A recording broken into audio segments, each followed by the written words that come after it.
had just gotten off stage. Obviously, it had gone very well because I've never had a bad set.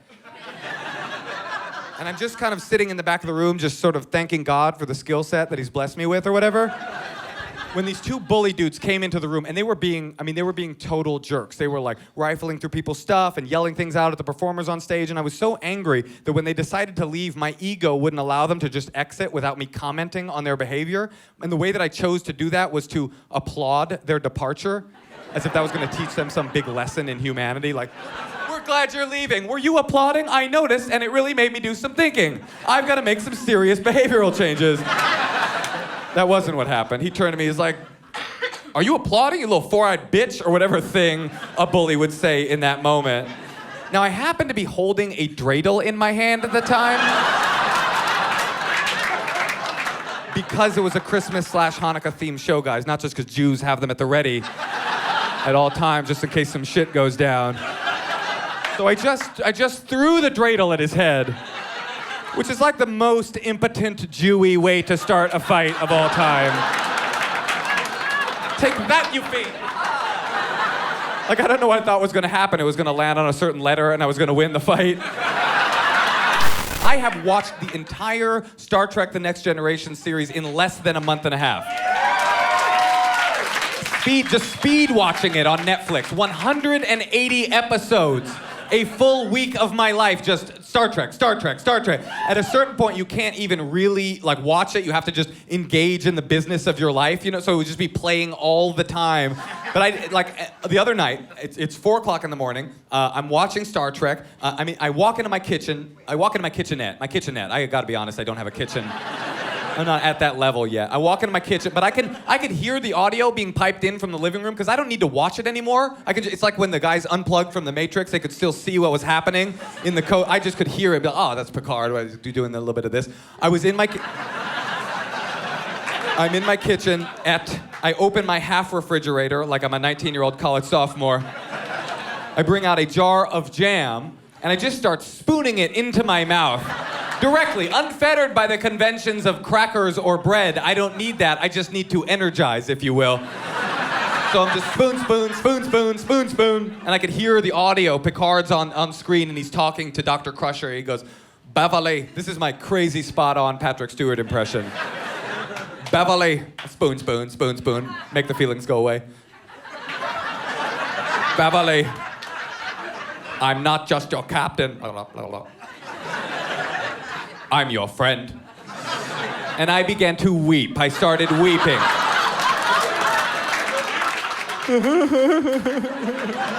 He's our friend. And that's when I realized I was going through menopause. I love the hippies, but I did get into a small fight with a hippie recently. I was just explaining to her my theory that part of the process of becoming an adult is admitting to yourself that the Doors were a shitty band. I just feel like Jim Morrison's like the worst person you could ever meet at a party ever.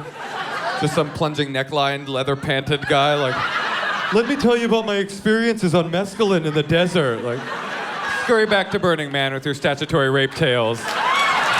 No one cares.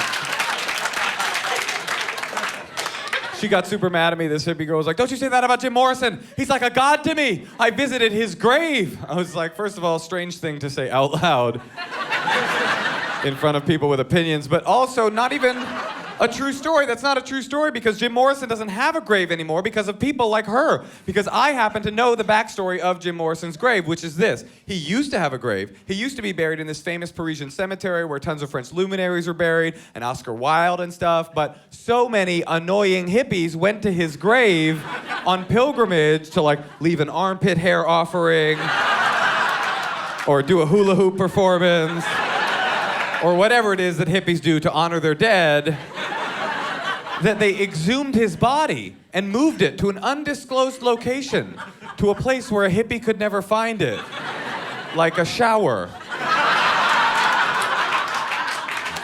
underneath a stack of job applications,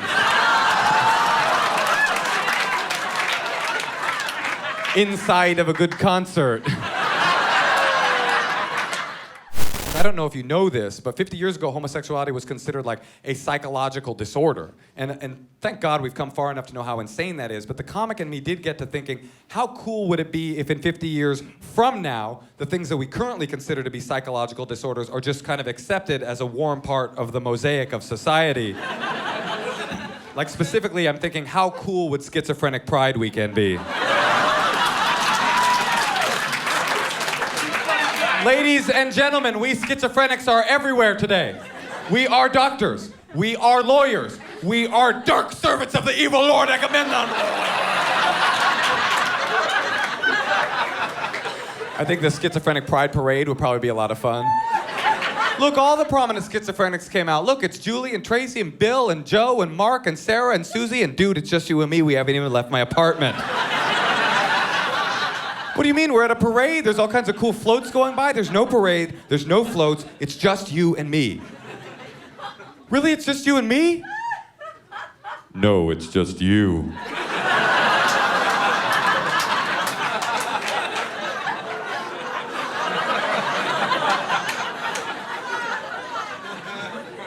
Well, who are you?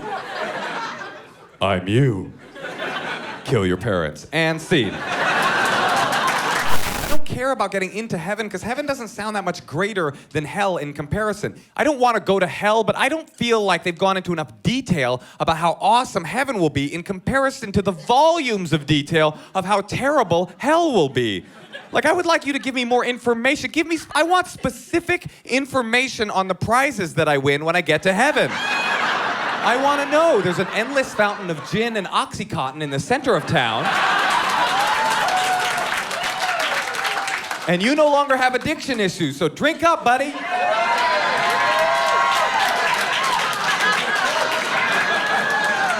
I want to know, there's a free Cadillac Escalade for everyone in heaven, and you don't look weird driving them if you're white. I want to know. But all they do is tell you about the negative parts of hell. Like if you've read Dante's Inferno, which I have because I'm smarter than all of you, you will know that there are very intricate descriptions of what hell is like. Like the first, there's layers. So like the first layer is a river of boiling shit that you swim in for 1,000 years. Then the second layer, you eat rust for 1,000 years. Then the third layer, you shit the rust out into a riverbed. It's very painful. I'm like, I'm totally convinced. I don't want to go. What do I get if I'm good? What do I get in heaven? They're like, a harp. A harp? Can you imagine? Can you imagine what it would be like if you sacrifice the important things you need to sacrifice in life in order to get to heaven, like marijuana and anonymous blowjobs, and you get up there? And it's exactly how they envisioned it for you in the cartoons. Like, hey, welcome to heaven. Here's your harp. You're like,